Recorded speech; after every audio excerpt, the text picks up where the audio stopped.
Hey everybody, this is Alzorath, and welcome back to Diablo 2. I don't know why I was thinking Malice last episode. I just kind of was flaking out. Our actual next kind of quest is to get to the tower. And yes, you may notice that, yes, I've switched back to my claws. That's just because, well, I felt like it, honestly. And, well, I don't really like the look of the two-handed sword on the assassin. I think I might be on players 1. Players 8. I thought I had permanently set it to players 8, but whatever. We'll still kill a handful of these guys and get a little bit of experience off it. Yeah, we're on players 1. There's no other way that I would just one-shot most of these guys like that. So, anyway, I will be using Blade Sentinel and Blade Fury. I won't be using the Blade Shield most likely, just because, well, I don't really like it that much. I do kind of want to get a 2-socket Qatar as well. That way I can start putting like frost into some of these so I can use it with Blade Fury, because it will transfer the elemental damage, which will cause things to, you know, suffer the chill effect. So let's go ahead and toss that out. Good job. You killed, well, one of them. There you go. Not going to go with the two-handed sword, though. So, yeah. It's just kind of what I was feeling like at the time. I felt like being quirky for a minute. Main reason I really like the Qatars also is, if I can go ahead and show my equipment. There it is. We have a Qatar of Vileness that prevents monster heal. That'll keep things from regenerating. It'll be slightly useful, so I'm going to go ahead and go with that and hope for the best. And I do love that this is just like, yeah, we're just going to chop you in half. I am thoroughly impressed by the Sentinel. It really does suck in hell difficulty because it doesn't transfer most of the benefits from your equipment and stuff like that. It's one of those things that's kind of like, meh, kind of crappy there, but it's still not terrible in normal, I guess. So let's go ahead and drop another little Blade Sentinel down there. It'll chop through these guys just a little bit. Oh, great, a Stone Skin guy. That's gonna suck. Hopefully our mercenary can tank just a little bit. Let's go ahead and drop another Blade Sentinel there, and we should be good to just start casting them and tanking for her just right here. We shouldn't need too many mana potions in the long run, but we should need at least 1 bar on our inventory as well. I did partially consider going bow with this. It would reduce the damage of the Sentinel, but at the same time, it's still not that bad. Let's go ahead and get a little more vitality in there. And I forget what level I needed to stop, so we have 1, 2, 3 that we get at level 18, so that's 18, 17, 16.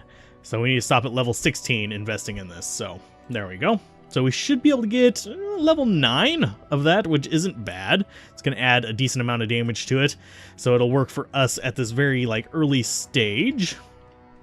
I was just seeing if I wanted to pick up that bow or not. Probably not. If we had a rare one, maybe a bit more likely there. And what is that guy? Trying to see, he's fire enchanted. Okay, so he's not that bad.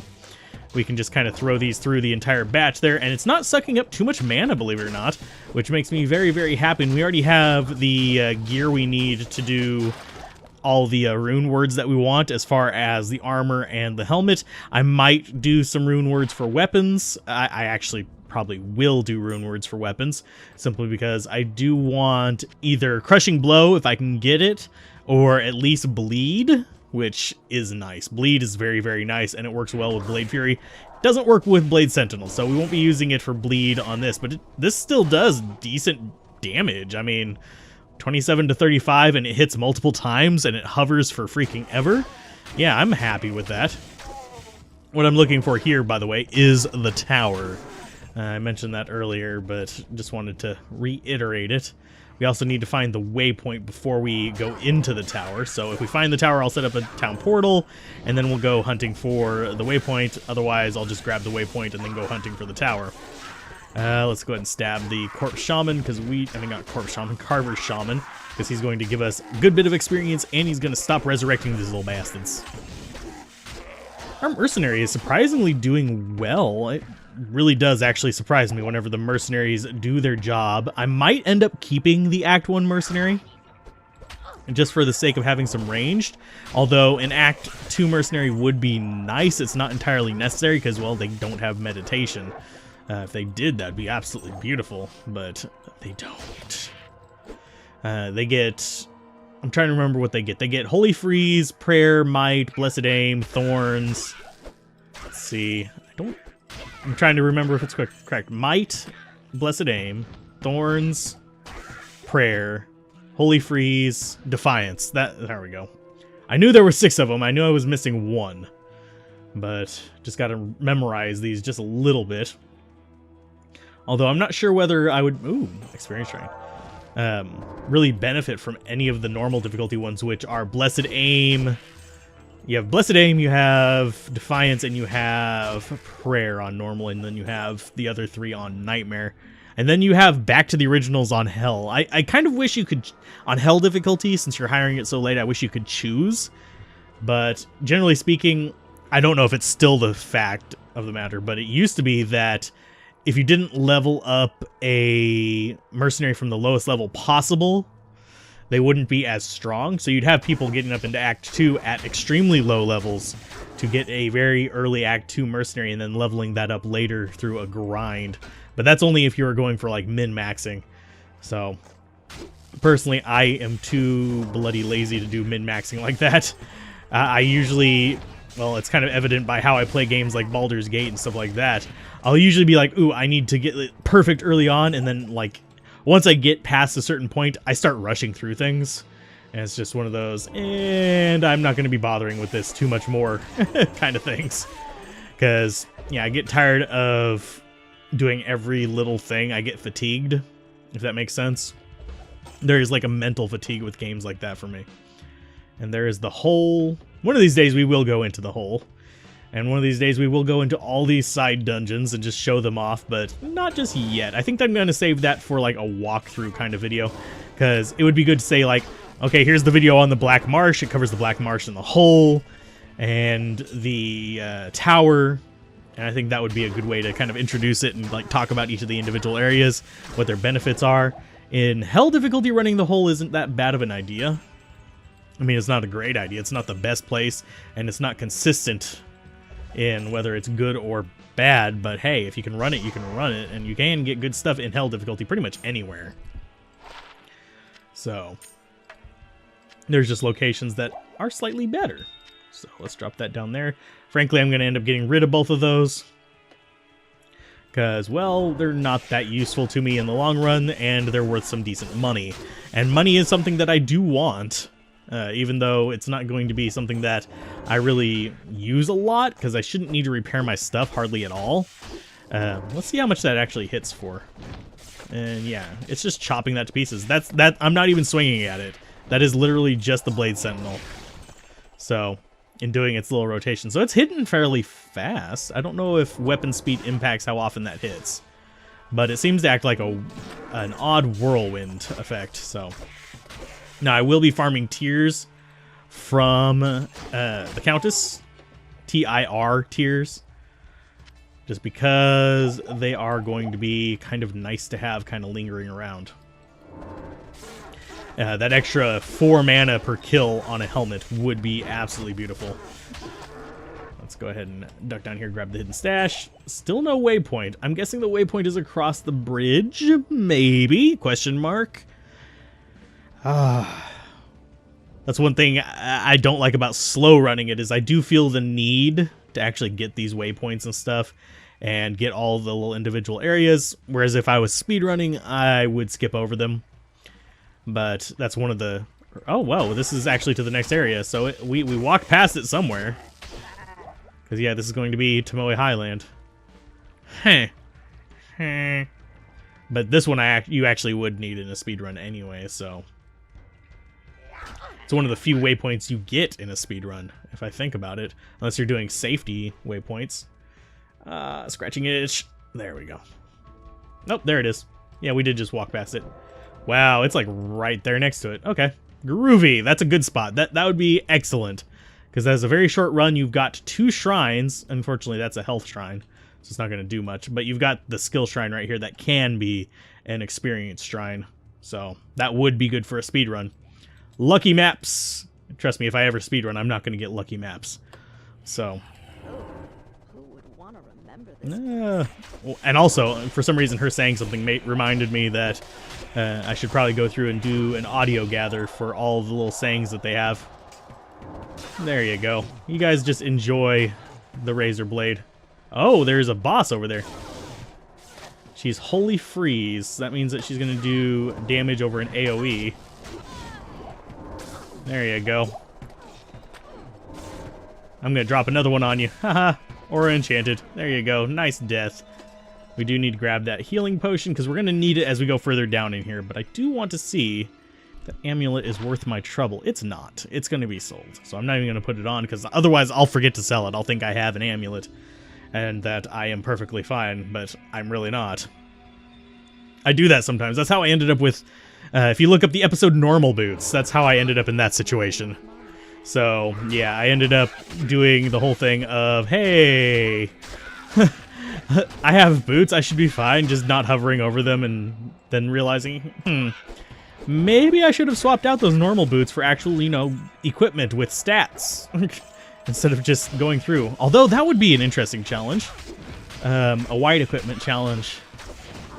And I don't mean the hacked whites, I mean like actual just white gear.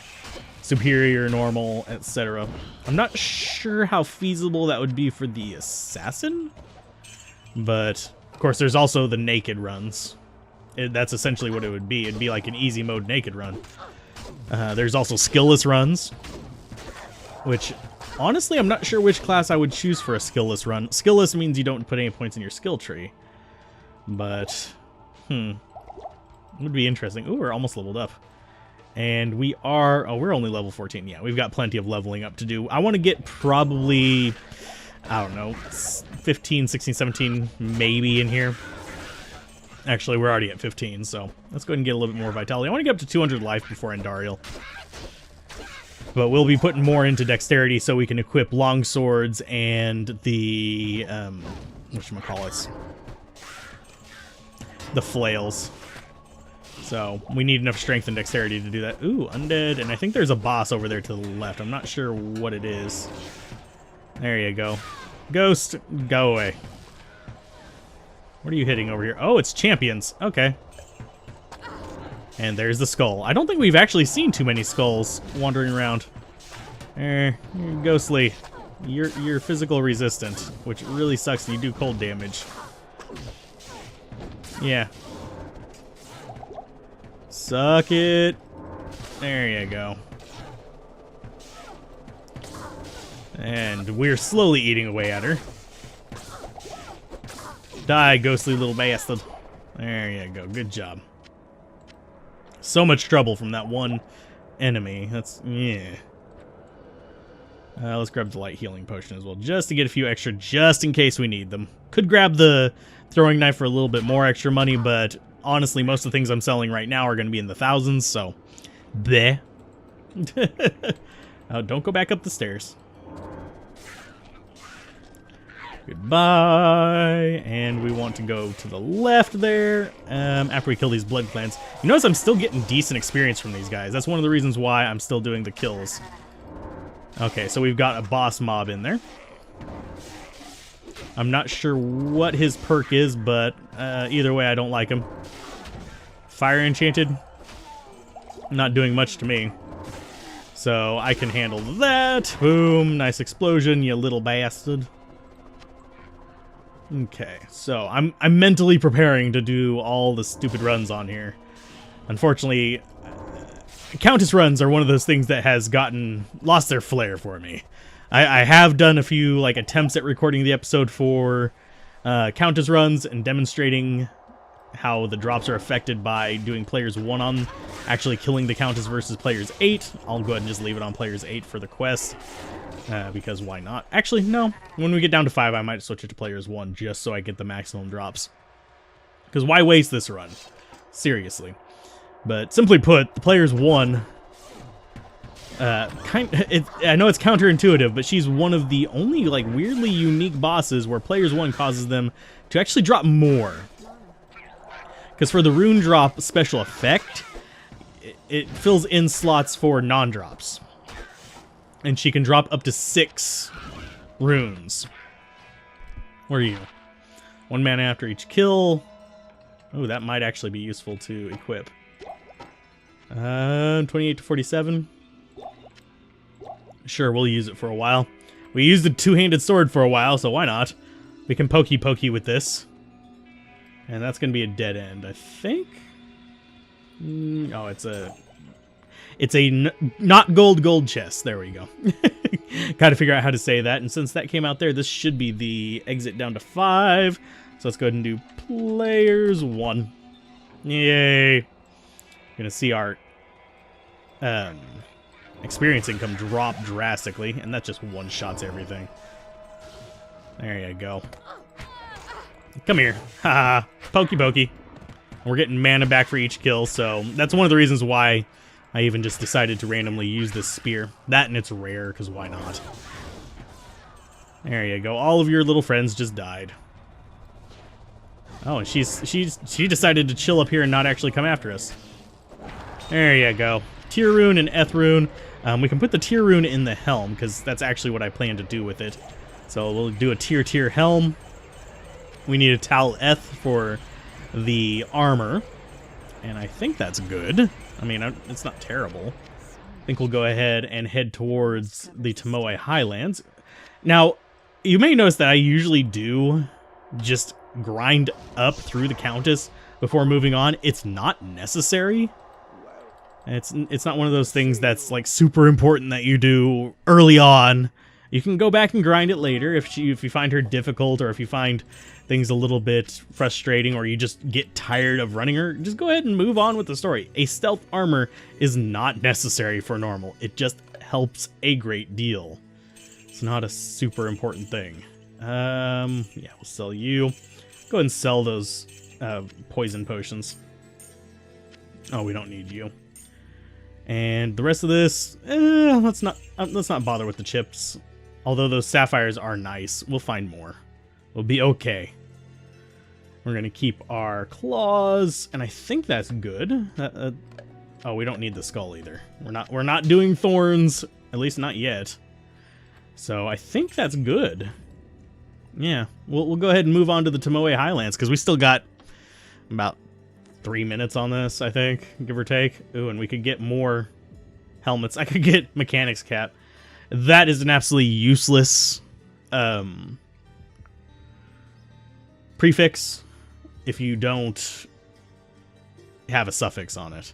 If you do have a suffix on it, there are some combinations that you can get that are okay, especially for normal or nightmare difficulty, but for like actual long-term gear, not so much. I'm just double checking that there isn't a better claw. Not really. Plus 4 minimum damage. Yeah, not worth it. Although I think that puts it at a 1-1. Yeah, 8 to 9. Because maximum damage is always going to be 1 more than minimum. And so you notice that that's 8 to 9. Normal guitar is 4 to 7. That's because it's boosted it up to a point where the maximum damage has to go up to kind of meet it. So that's one of those little odd things that I don't actually get to show off very often. So that might be a little bit more useful. In fact, we'll put that on our secondary, because it is just straight up better than what we've already got. So onwards, let's go find the next waypoint, and then, well, we don't really have to find it. We know where it's at. That's the good thing about this. Oh, and one more point in that. You guys should have reminded me. I need to actually put points into stuff. Goodbye, you guys. We're not going to stick with you. Yeah, we're going to go to the outer cloister, sorry, and take care of that waypoint. Honestly, well, I'm going to be recording the next episode before I get to ask the question. Otherwise, I'd ask, do you want to see me go through without doing the grinding for stealth and stuff like that? Because I can. I mean, it's not that difficult. Stealth is just helpful. It's not necessary, like I said. Let's go ahead and drop another one of those out, because unfortunately they are going to be a little bit troublesome if we don't. There you go. Get the Dark Stalker. In the center of all these little blades. Yeah, you keep thinking you're going to kill me, but you are failing horribly. Light healing potion. Lovely. Unfortunately, that cold is irritating as balls. So, time to sprint. And the stealth armor is actually not even that important for the assassin specifically, because, well... Oh, hi! Thanks for opening the door for me. I really didn't want you to, though. Oh, we're still on players 1. Yeah, we should probably put that back up to players 8. Players 8. Unfortunately, it's not going to matter. I'm going to have to switch it back to players 1 for... Ooh, scimitar. For the... Let's go ahead and smack that. Well, I'm umming a lot all of a sudden. But we're going to have to switch it back to players 1 for me to run the Countess anyway. I just do the Countess runs because it makes my life easier and I don't have to worry about a lot of silly crap. Let's go ahead and kill a few of these guys, get our mana back. This does cost 7 mana, so it does get a little bit pricey, whereas our other one's only going to cost, I believe it's 3. Yeah, 3. And I believe it's cost per shuriken? I'm not positive.